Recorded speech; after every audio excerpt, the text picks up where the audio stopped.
Hello, hello. Welcome to my podcast, Fiercely Growing You. Another episode coming at y'all.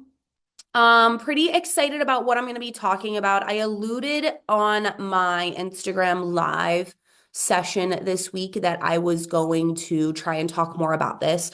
So if you follow me on Instagram, my live session last week was about being comfortable, right?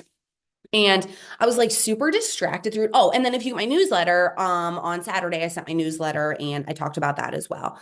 And I like said on there, I was distracted. Okay. So a lot of my former students have found my Instagram, which like is fine. They're not my students anymore. It's okay that they follow me.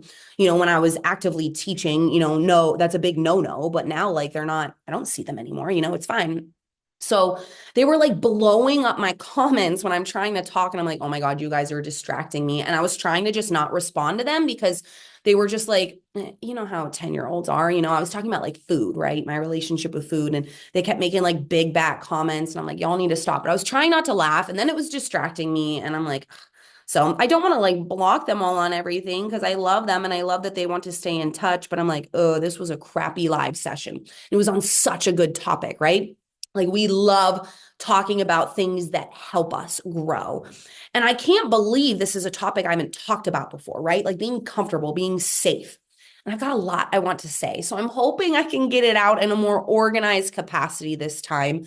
But I would definitely love to hear your guys's connections. So let's talk definitions. You guys know I love to do that. So when something is comfortable, it's a physical ease and freedom from pain or constraint. I think of like safety net, right? Like it's safe. And if you go into like the definition of safety, it's the condition of being protected from or unlikely to cause danger, risk, or injury. So risk, right? We're all scared to take a risk because what if it doesn't work out? I will never forget. I had an ex-boyfriend that I dated for a couple of years. Did not end like the super best. Guys, there's a bug on my wall right now. I'm gonna try and ignore it until I'm done here, but it's grossing me out. But it did not end the best. And then we like got back together, and that wasn't like the best either. And then we broke up and he started dating this girl and she like accused me of like stalking them and everything. It got like real messy. The cops got involved. Um, it was just like she was like obsessed with me, but then she said I was obsessed with her. She like accused me of creating like an OnlyFans account for her or a Plenty of Fish account, something. And I'm like, nobody has time for this, right? But I will never forget a comment she made to me. She would like blow up my messenger all the time and say like nasty stuff to me. And something that she said to me about him and I like breaking up and getting back together. And she said that I was safe, that the reason he came back to me is because I was safe. And it's so funny the things you remember because this has no bearing on my life whatsoever. I don't think about these people. I don't have any emotional attachment to these people, nothing. But for whatever reason, that comment I remember it, right? I remember her saying, he only came back to you because you were safe. And it's so funny because how many of us make decisions in our lives because they are safe? Maybe you are staying in a relationship or a marriage or friendship because it's easy and it's safe and it's comfortable. Because change is hard and change is scary and it's risky and there's no guarantee. When you know what's going to happen, there's comfort and there's safety there, right? It just makes us feel better. Um, and when it comes to growth, comfort and safety are not going to grow you. And I think that's really hard. Guys, I think I'm going to try. Oh my God, this bug is crawling on my wall. It's grossing me out. I'm so sorry. Talk about being uncomfortable. I got to sit with this freaking bug on my wall. It's not that big of a deal, but it's a big deal. And I don't have anything to hit it. Okay, we're just gonna let it go. It's fine. It's fine. Everything is fine. Maybe this is like a real life thing for me to use and as an example, but I'm serious. Like, there is no growth in comfort. And even saying that out loud, I feel myself getting like itchy, like, okay. Now, is it bad to be comfortable? Absolutely not. Maybe you've worked really hard to be comfortable. Maybe the comfort you are in are after the changes you've made because there's good things in that, right? It's wait, no, I've changed my lifestyle. No, I've went through the discomfort and the risks and the fear, and now I'm on the other side of it. So I want to talk more about the beginning side of it, not the other side of it, right? Um, so That being said, I wasn't really planning to like put all of this out there, but I realized it's such a good example when it comes to like being safe. Okay, guys, I'm gonna kill this bug. Okay, he's dead. I can breathe now. Whew, sorry guys, that was so disruptive, and I'm not gonna edit this out because this is real time, real life. It is what it is. Um, but again, like going back to that comfort, I'm not fucking comfortable with this bug crawling up my wall. We're gonna do something about it. So I have shared on my Instagram a little bit about like the digestive problems I've been having. So let's just like backtrack on all of this, okay? So I lost the biggest amount of weight initially. I lost like that 60 pounds during COVID, right? Tried to lose weight before the wedding, gained it right back. COVID was my chance to kind of focus on myself. So COVID was 5 years ago. Yeah, in like a week, it's going to be like the 5 year anniversary of the start of the shutdowns, right? So 5 years ago, from March to like maybe August, September, October, I lost like 50, 60 pounds, right? And then is when my digestion started to change. I will say, like, generally speaking, my digestion wasn't the best, but prior to that, my habits were awful. So I don't get to sit here and say something was wrong with me because I was eating fast food, drinking soda, drinking alcohol, not exercising, not taking care of like stress management and stuff. Like, you don't get to say something's wrong with you when your habits suck. And I say that because my habits have sucked before. Okay. I'm not a believer in supplementation and medication and fads and all that crap until you've done absolutely everything possible consistently over months and months and months. Okay. So just putting that out there. Um, so that was when I kind of noticed that my digestion was a little bit poor. And then I started with a coach, and that's really when I wanted to change my body composition and lean out. Okay, so then the following year, a couple of months later, so like March to March, 2020 to 2021, I then lost my period. Um, and I had been on birth control for years, so I had a very controlled period. Couple days, pretty light, manageable, no symptoms, bloating, cramping, things like that. It was super duper manageable for me. Then I lost my period. Um, and Joel was deployed during this time, so there was no like question of like, oh, I'm pregnant or anything like that, because obviously I wasn't doing anything. So then of course, like he comes back and I relapsed with my eating disorder. I gained like 25 pounds back. I did not get my period back. Because some of the argument could have been I lost too much weight too fast and my body didn't have enough body fat to really have healthy hormones. But, then I gained weight back and I didn't get it back. Now I didn't gain it back healthy, so that could have affected it. So I started getting things checked out because I had some other symptoms. I had a little bit of hair loss. I was having dizzy spells. I was very fatigued. But again, we could question some of my habits at that time. I wasn't super stable. I was still struggling with my relationship with food a lot.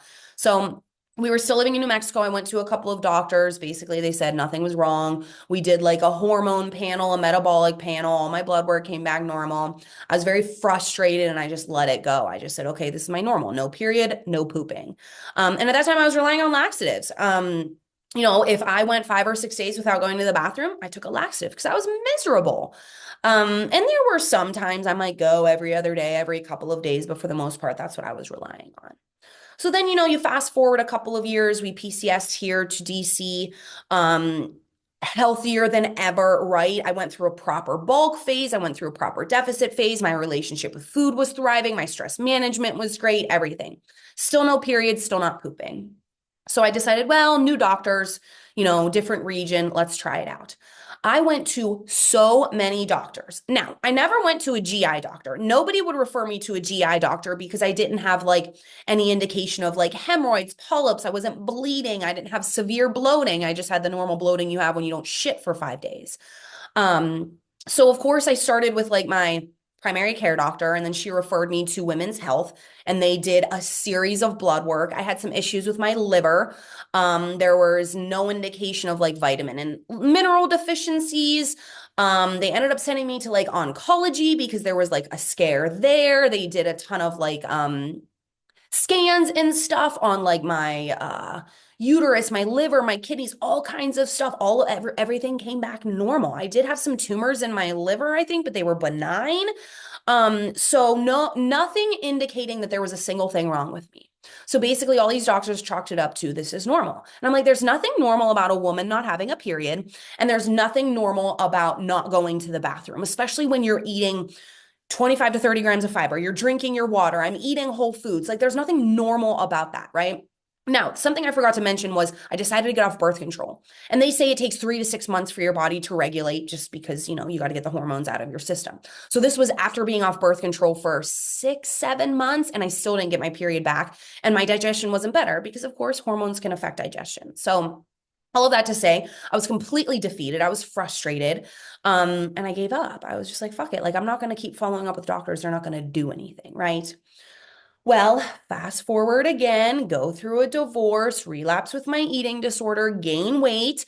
I gained weight so rapidly that I did get my period back. It was the worst experience of my entire life, and it's because I was so unhealthy on the inside. I did go back to women's health, and basically, because my body put body fat on in such a short window, I gained what, 30 pounds in less than 2 months. It spiked, I think it was my estrogen super fucking high, and I was just bleeding uncontrollably. It was absolutely awful. So I did get back on birth control. They did a lot of like checks and things. My doctor suspects endometriosis. But because my habits were poor, we didn't go through with like her going in there and digging around because I needed to get my habits under control first, right? Plus, I was losing my insurance with the divorce, and I was going to have to start over with a new doctor. And let's be honest, I didn't want to do that. So I kind of let it go. I do have some indicators of endometriosis. Being back on birth control has helped level some things out. Again, it's a medical fix, but for me, it makes it manageable. So I'm okay with that. And that's a decision I get to make. Nobody gets to make that decision for me, and nobody gets to judge me for it. Now, digestion, still not normal. So there's a coach that I followed on Instagram for a couple of years now. She's amazing. And she works directly with a GI doctor. She has all of her like degrees and certifications to align with it. So they work together. So I ended up paying out of pocket to get a GI map done. And if you've never done a GI map, I literally had to shit in a box. Dude, the grossest thing I've ever done in my entire fucking life. Shit in a box, had to scrape poop from different parts of my pile and put it into this container and mail it off. Okay. Grossest thing I've ever done. Like literally disgusting. But it had to be done, right? So sends off, goes to the lab, doctor reads it. Then I get a consult call. Okay. Now I could take coaching from this. I cannot afford the coaching. It is very, very expensive. The good thing is because of my scope of practice, I have a pretty good understanding. I just need a little bit of guidance because I have general understanding of what you're supposed to do to have a healthy digestive system, of course, but with red flags like this, out of my scope of practice. So remember that consult call, guys, it was not good. My system is fucking wrecked. Okay. So I have leaky gut, which is like a super fancy way of saying, let's see if I can pull up like the definition of what it is. It's called intestinal permeability. But basically, what happens is the lining of the intestines are too big, right? So they're supposed to be tight enough to keep, what's it called? To keep nutrients where they're supposed to be. And because I don't have that, I'm not absorbing nutrients. Likely the reason I don't go to the bathroom. So all the things that you need to go to the bathroom, like fiber and nutrients, my body's not absorbing, right? So that being said, that is going to affect it. Okay. That really wasn't a huge red flag though. I have a ton of bacteria overgrowth. So not good. Of course, we want good bacteria in there, but not bad bacteria. And I have an overgrowth of both. And then my inflammation markers were off the charts. We're talking 4 to 5 times the normal. Okay, which was a complete shock to me, especially because like other than like normal bloating you get, oh, I overate a little bit, I'm a little bloated, or my period's about to come, my pants are a little bit tight. I don't experience like severe bloating like that, right? I also think bloating is such a buzzword. And it's like, no, bro, sometimes we just have fucking body fat on our stomachs and we're not bloated. So that's a conversation for another time. But that being said, I have to make some huge, huge changes to heal my gut. So obviously super uncomfortable and something I didn't want to do. When she told me all this, I'm like, fuck no, I'm not doing this. Well, here we are. I'm starting tomorrow. Tomorrow's Monday, by the way. You'll be listening to this on Monday or another day. So basically, what I have to do is I have to go through a couple of phases. I need to do a prep phase. So there's a couple of supplements that I will take. I have to go through a kill phase where I got to kill everything off in there. And we go through a heal phase where I'm going to fix it. So there are some supplementations that are going to guide this. What's really cool is I don't have to stay on these supplements forever. It's just to get through the process of healing things. And that's the point because we don't want to be on medication and supplements unless we absolutely need them, right? But the big change that is coming is I have to cut a ton of things out of my diet. Okay. Gluten, wheat, soy, corn, dairy, and seed oils. Okay. When you hear gluten free, oh, there's alternatives. Dairy free, oh, there's alternatives. Yes, there are. Seed oils are in fucking everything. Everything. The peanut butter that I had in my pantry, can't eat it. There's seed oils in it. The nuts, I have like cashew mix in little baggies because I weigh out my food when it's already weighed for me. No, I can't eat that. There's seed oils in it. Did you know that beef jerky has wheat in it? Did you know that the ranch packet seasoning that I fucking love to season my meat with has dairy in it? The Kinder's caramelized onion butter seasoning also has dairy in it, or maybe soy. I don't know, one of the two. It's in fucking everything. Okay. Really makes you question what you're eating. So let's talk about this a little bit. So that's the changes I'm making. So starting Monday, I'm going into a deficit because I was eating, 2,500, 2,700 calories. So I'm going down to about 2,100 calories. Eating all whole foods. So that means no more Oreos, no more balance. Okay. This very much goes against everything I preach as a coach. And I'm going to continue to talk about it, but I want to talk about like the comfort of it, right? The comfort for me is that 80-20 rule where, yeah, 80% of the time I'm eating my whole foods, my fruits and vegetables, my rice, my potatoes, my meats, all of that, eggs. But sometimes, yeah, I want to fucking eat Taco Bell and ice cream. And I want you to know Sunday, Last Supper, I'm eating Taco Bell and ice cream today, and I'm not going to feel bad about it. Um, Sometimes we do need to, go out to eat with our husbands and not worry about things, right? But when it comes down to health, that's a whole nother conversation. And this is super uncomfortable for me. I don't like it. But sometimes we don't have a choice. And sometimes we have to realize what's going to come out on the other end of it. And that's what I keep telling myself. Okay. So it's super uncomfortable. It's super fucking sucky. There's no guarantee it's going to fix everything. It should. I'm probably going to get super fucking lean, drop a ton of weight, feel a billion times better. That's what I envision for myself. Let's fucking hope so, because this shit's going to suck. I'm not going to sit here and lie. It is going to suck. There's nothing comfortable and safe about this. Absolutely nothing. But there ain't shit I can do about it. I can either choose to continue to be unhealthy because those are some scary markers on that test, or I can choose to be uncomfortable. So here we are. Comfort is not always a good thing. Now, something I was telling a client the other day is it took me 5 years to get here. 5 years of habits, 5 years of changes, 5 years of ups and downs, 5 years of education, 5 years of knowledge, 5 years of experience. I didn't just go get a GI map done right away.